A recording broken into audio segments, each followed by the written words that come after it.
بسم الله الرحمن الرحيم.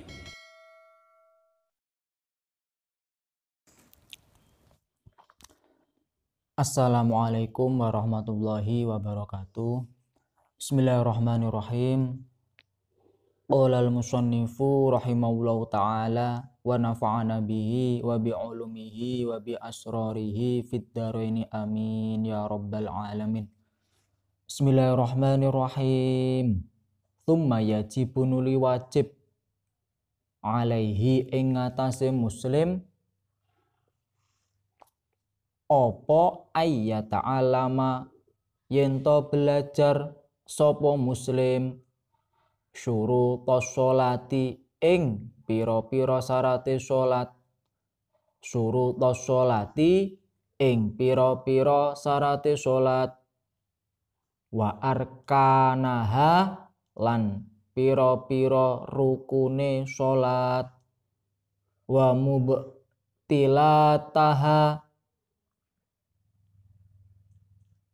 mubtilatiha lan pira-pira perkara kang batalake salat wa mubtilatiha lan pira-pira perkara kang batalake salat fasurutuha mongko utawi pira-pira syarate salat iku isna asyara ana 12 al awwalu utawi kang awal iku thaharatu saubi sucine pakaian wal badani lan badan thaharatu saubi sucine pakaian wal badani lan badan wal makani lan panggonan suci minan najasati saking pira-pira najis minan najasati saking pira-pira najis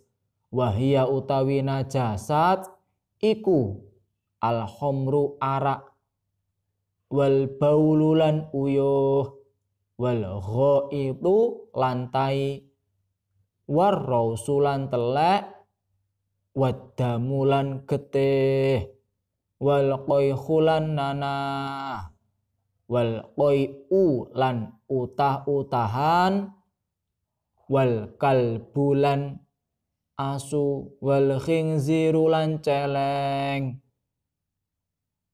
wal kalbulan asu wal khinziru lan celeng wa far'u ahadihima lan anake salah sijine asu lan celeng wal maitatulan batang wa syi'ruha lan rambute maitah wa syi'ruha lan rambute maitah wa dilfuha lan teracake maitah wa jilduha lan kulite maitah wa jilduha lan kulite maitah wa azmuha lan balunge maitah wa azmuha lan balunge maitah illa maitatal adami angin batange anak Adam illa maitatal adami angin batange anak Adam wassamakilan iwak loh wal jarodi lan walang wal jarodi lan walang wal mudzakati lan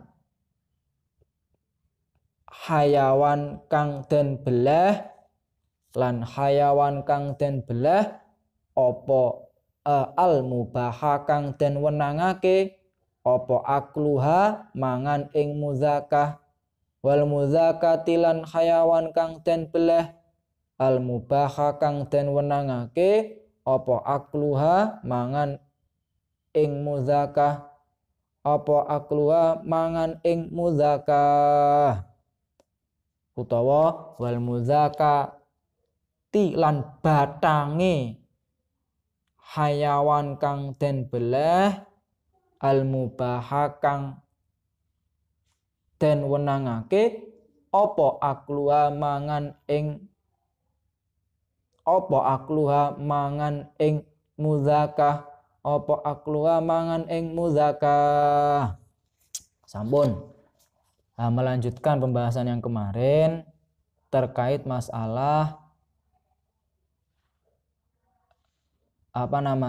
kalau yang kemarin kita membahas tentang pentingnya tauhid, Kang. Jadi awake dhewe niku yang pertama kali wajib kita pelajari yaitu ilmu tauhid, ilmu tentang keesaan, tentang keyakinan kepada Allah dan Rasulnya. Itu yang pertama, Kang. Jadi awake dhewe tidak diperbolehkan untuk mempelajari hal-hal yang lain sebelum kita itu mempelajari ilmu tauhid. Padha wae baik laki-laki sampean Mbak, padha wae Mbak sampean yo ngono kuwi. Sampean yo wajib yang pertama kali niku yang dipelajari adalah ilmu tauhid. Nah, setelah ilmu tauhid kemudian setelah kita kuat tauhidnya, baru kita beranjak untuk membahas ataupun mempelajari cara-cara merefleksikan ketauhidan kita kepada Allah maupun kepada Nabi Muhammad. Salah satunya cara yang diajarkan oleh Allah yaitu dengan cara kita melaksanakan sholat, di mana sholat itu adalah cara seorang hamba ataupun seorang muslim menghamba kepada Allah. Nah, sebelum kita ataupun ketika kita mau melaksanakan sholat, tentunya kita juga harus mengerti tentang syarat-syaratnya sholat. Sehingga tsumma yajibu alaihi ayyata'alama syurutus sholati wa arkanaha wa mubtilatiha. Maka wajib bagi seorang muslim sebelum dia sholat, dia harus belajar dulu syarat-syaratnya sholat. Kemudian rukun-rukun sholat dan juga perkara yang membatalkan sholat. Karena ibadah tanpa ilmu itu mardudatun la tuqbalu. Orang beribadah tanpa ilmu jelas akan ditolak amalnya. Orang beramal tanpa ilmu akan ditolak. Sama saja ketika kita mau melaksanakan sholat tapi kita tidak tahu mana yang rukun, mana yang syarat, mana yang perkara membatalkan wudu, kita tidak bisa membedakan, tentu positif pasti ibadah kita akan ditolak oleh Allah. Padha wae Kang, makane pentingnya sampean mondok, pentingnya sampean ngaji Mbak, kuwi ya biar kita punya ilmu untuk melaksanakan ibadah-ibadah yang memang wajib. Lah syarat niku napa? Eling-elingan. Jadi definisi syarat itu adalah sesuatu yang menjadi keabsahan sebuah ibadah tapi bukan bagian dari ibadah tersebut. Itu namanya syarat. Kalau dalam sholat berarti ya sesuatu yang sesuatu yang menjadi keabsahan sholat tapi bukan bagian dari sholat. Contoh wudu. Wudu ki ndadekne sae sholat mboten? Nggih, tapi wudu tidak di dalam rangkaian sholat. Sucinya badan ataupun pakaian itu juga merupakan sesuatu yang menjadikan sah tidaknya sholat, cuma bukan bagian dari rangkaian sholat. Jadi harus tahu dulu kita, kalau kita mau sholat harus tahu syaratnya, rukun-rukunnya sholat dan juga perkara yang membatalkan sholat, sehingga kita akan menjadi orang yang ilmiah amaliyah ilmiah, amal dengan ilmu, berilmu dan juga mengamalkan. Fasyurutuha isna asyara. Maka syarat-syaratnya syarat-syarat sholat itu ada 12. Al awalu toharatu saubi wal badani wal makani minan najasati. Yang pertama dari 12 syaratnya sholat itu adalah sucinya pakaian, badan, tempat sholat dari najis. Jadi harus suci suci dari najis. Sebelum kita sholat kita harus melihat dulu bahwasanya pakaian kita itu harus suci dari najis. Kemudian badan kita juga harus suci dari najis. Begitupun tempat yang kita gunakan untuk sholat. Lah, ketika najis itu mempengaruhi sah tidaknya sholat, maka kita juga harus tahu najis itu apa saja. Jadi sama benar ngerti. sampeyan ngerti Kang, Mbak. Lha sampeyan gak ngerti najis. Lah lek salat piye terusan? Lek bedane kuwi lha antarane najis ambek ora kuwi piye? Lek sampeyan gak ngerti najis. Makanya sampeyan kudu ngerti sik najis sehingga sampeyan akan tahu, oh pakaian saya terkena najis sehingga saya harus ganti pakaian yang suci. Oh, badan saya sedang terkena najis. Berarti saya tidak sah ketika melaksanakan sholat, harus dibasuh dulu, harus mandi dulu, dan seterusnya. Nah, najis itu sendiri, kalau dalam sholat berarti ya sesuatu yang menjijikkan, yang mencegah keabsahan sholat. Sesuatu yang menjijikkan, yang mencegah yang mencegah sahnya sholat pada najis-najis yang memang tidak dimakfu. Jadi saya ulangi lagi, syarat-syaratnya sholat itu ada 12. Yang pertama, sucinya pakaian, badan, tempat dari najis. Wahya al-khomru wal baulu wal ghaitu wal rausu wad damu. Nah, najis itu sendiri yaitu arak ataupun air kencing, baik air kencing laki-laki maupun perempuan. Jadi arak perkara yang diharamkan itu mesti najis. Makanya wong mabuk kuwi mesti nggawa najis. Kemudian baul, air kencing itu juga najis. Kemudian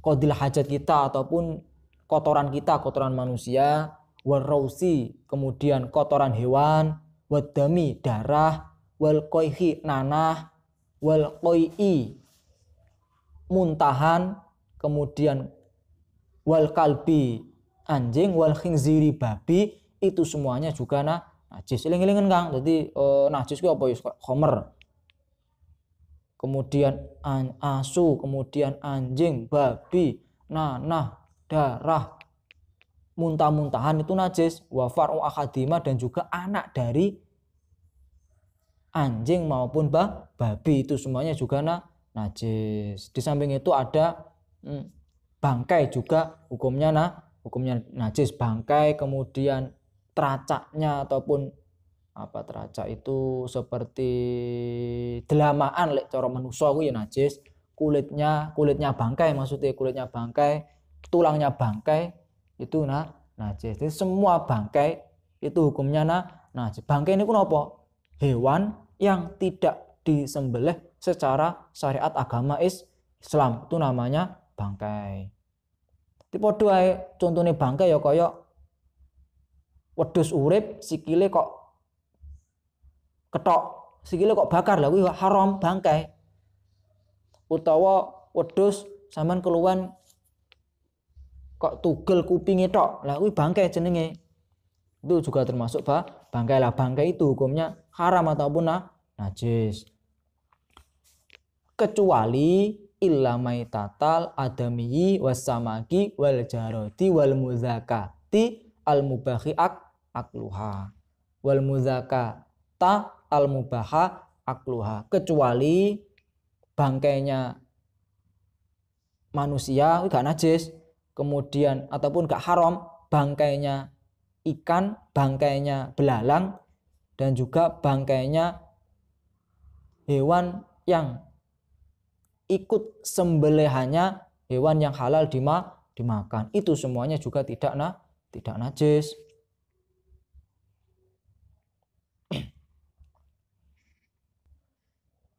Kabeh kuwi mau ora najis.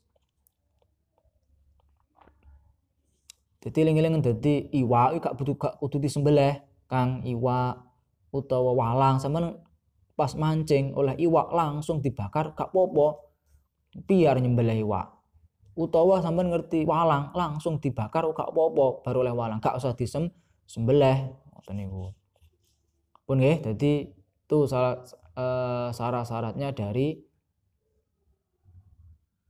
salat. Bismillahirrahmanirrahim. Fama talakot mongko kapan-kapan tetemu apa hadhihin najasatu ikilah piro-piro najis saubal insani ing pakaiane menusa ing pakaiane manusa au badanahu utawa awake ingsan au musallahu utawa nggon salate ingsan au ghairaha utawa liyane salasah minal jamidati bayane saking pira-pira barang kang atos rutubatin kang teles fiha ing dalem najasah au fi mulaqiha utawa ing dalem barang kang tetemu ing najasah utawa barang kang tetemu ing najasah famatalaqat fa ing kana mongko lamun ana iku laha keduwene najasat apa tokmun rasa au launun utawa werna au rihun utawa ambu ing kana wajib mongko wajib apa ghusluha basuh ing najasat hatta yazula hingga ilang apa sifate summa yazidu nuli nambahi sapa wong hatta yazula hingga ilang apa wasfun najasat ngoten mawon sepenake hatta yazula hingga ilang apa wasfun najasat summa yazidu nuli nambahi sapa man fi najasatil kalbi ing dalem najise asu wal khinziri lan celeng nambahi sita ghusalatin ing 6 pira-pira basuhan wahidatun utawi kang siji minha saking sita ghusalat iku mamzujatun kang den campur biturabin kelawan lebu tahurin kang suci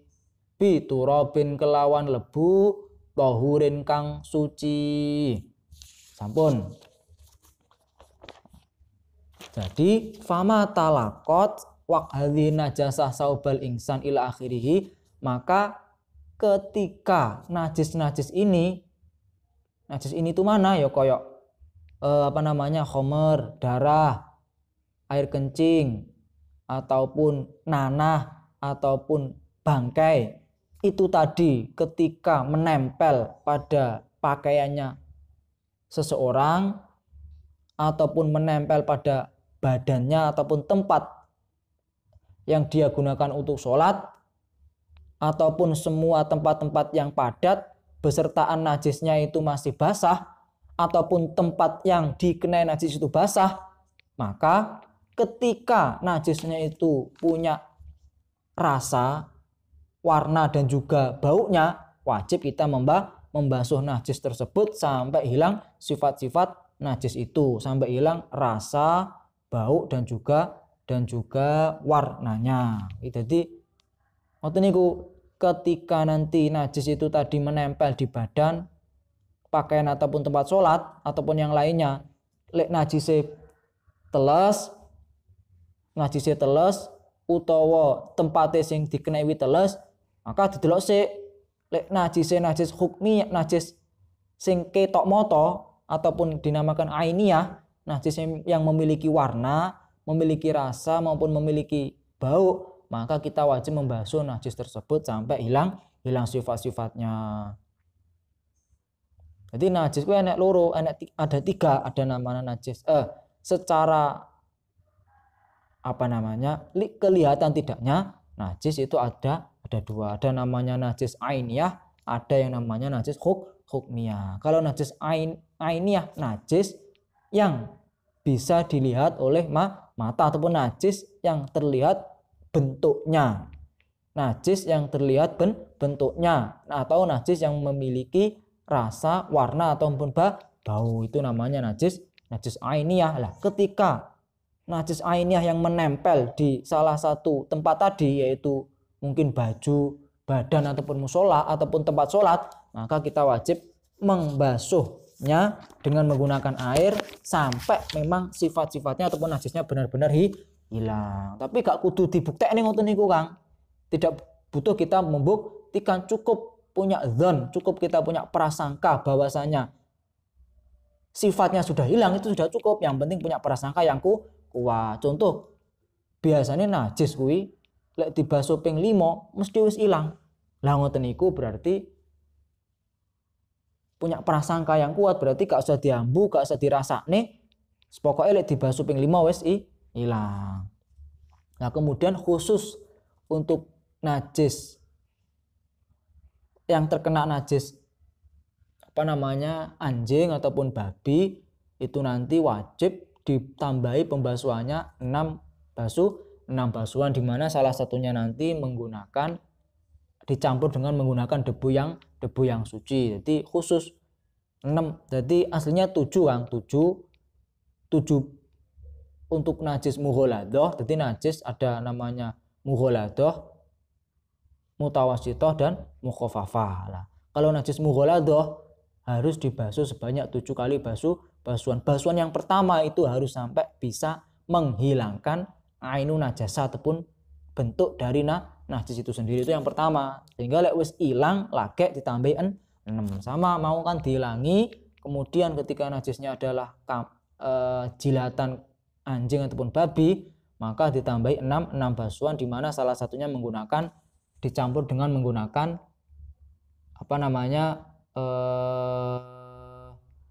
debu yang suci. Sampun, itu ketika najisnya kelihatan, ada bentuknya, terlihat oleh mata. Wa illam yakun, bismillahirrahmanirrahim. Wa illam yakun lan lamun ora ono.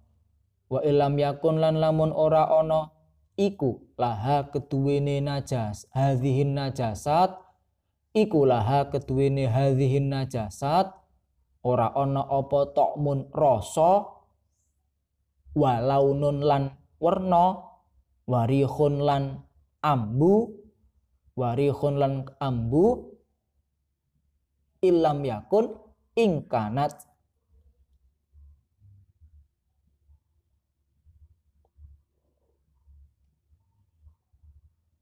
mongko lamun ana apa najasat, ingkanat mongko lamun ana apa najasat, ana iku minal kalbi saking najise asu, wal khinziri lan babi, wal khinziri lan celeng, ghosalaha mongko mbasuwa sapa muslim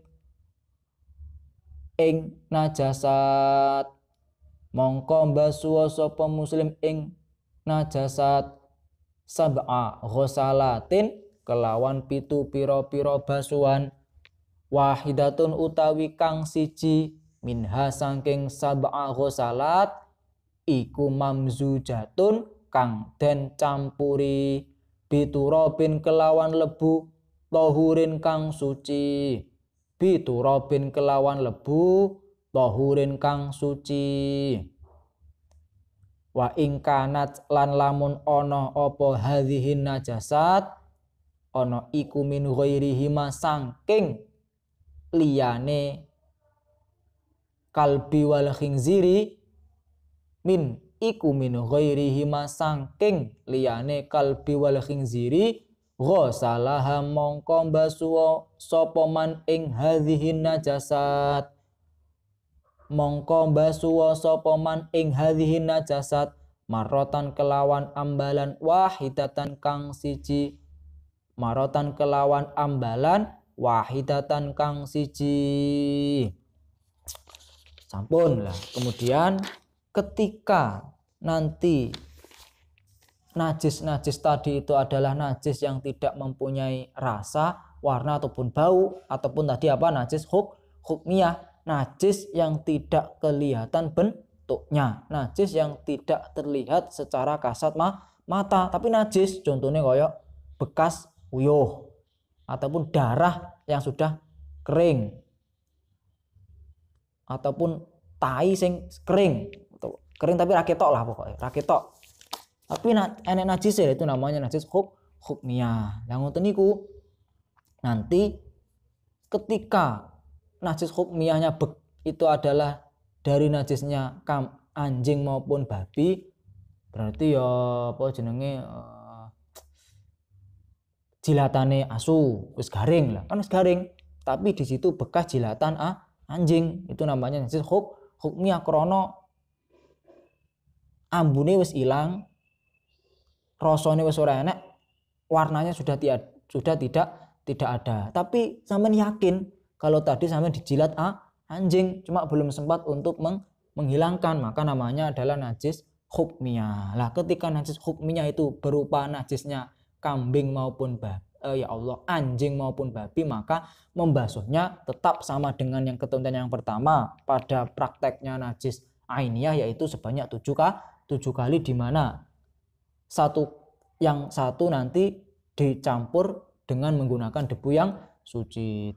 Boleh di tengah, boleh di akhir, boleh di yang kedua. Itu basuhan yang kedua di dalam mencampurnya. Itu gak kudu kari dhewe, Kang.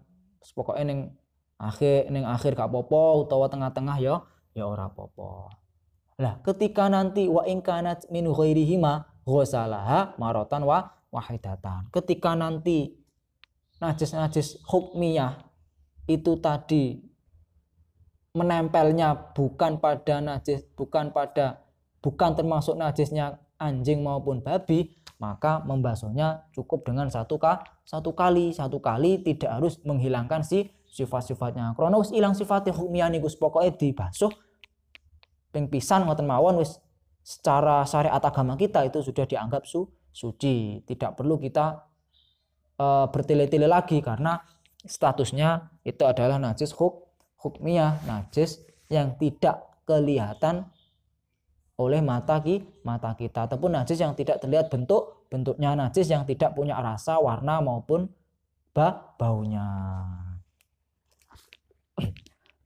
Penting najis kuwi tinggal ide penting sampean, karena kaitannya itu dengan ibadah kita. Maka sampean harus benar-benar mempelajari bab tentang najis. Karena najis itu mempengaruhi sah tidaknya sholat awake dhewe. Lah saiki sampean gak ngerti najis, lah terus piye ngertine sampean sholatmu sah apa ora? Sholatmu kena najis apa ora? Ngertine sampean sholatmu ki nggawa najis apa ora? Kalau kamu tidak tahu masalah-masalah yang berkaitan tentang najis. Makanya dalam banyak kitab fikih pasti toharoh ataupun bab bersuci itu didahulukan daripada bab sholat, karena hal yang harus kita lakukan itu bersuci dulu. Kita tahu najis dulu, kita tahu caranya mensucikannya, kita tahu alat yang bisa digunakan untuk bersuci, kita tahu nanti opsi-opsi di dalam bersuci. Baru setelah kita mempelajari, menguasai secara komprehensif, secara semuanya, baru kita beranjak masuk dalam ibadah. Makanya penting sampean kudu malakah tenanan, Kang, Mbak, kaitan karo najis, kudu malakah tenanan. Jadi sampean kok ngerti pas salat ki nggawa najis ora, iso deteksi klambiku enek najis apa ora, iso deteksi sampean. Tapi lek sampean gak ngerti najis piye? Butuh salat ae, butuh sergep jamaah, tibake sarunge bolong, ketok aurate. Utawa butuhe salat ae gak mikir najis, tibake ben salat sampean nggawa enek telek cecak nemplek. Lah ngoten-ngoten niku ya akhirnya nganggur salate awake dhewe. Gara-gara ketidaktahuan kita ngoten niku ya. Makane eman-eman wis sampean kesel salat tenanan, tibake malah gak diterima karena gara-gara kita bodoh ataupun ketidaktahuan kita berkaitan tentang najis.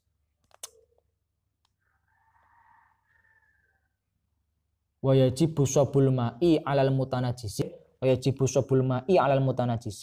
wallahu a'lam bissawab. Assalamualaikum warahmatullahi wabarakatuh.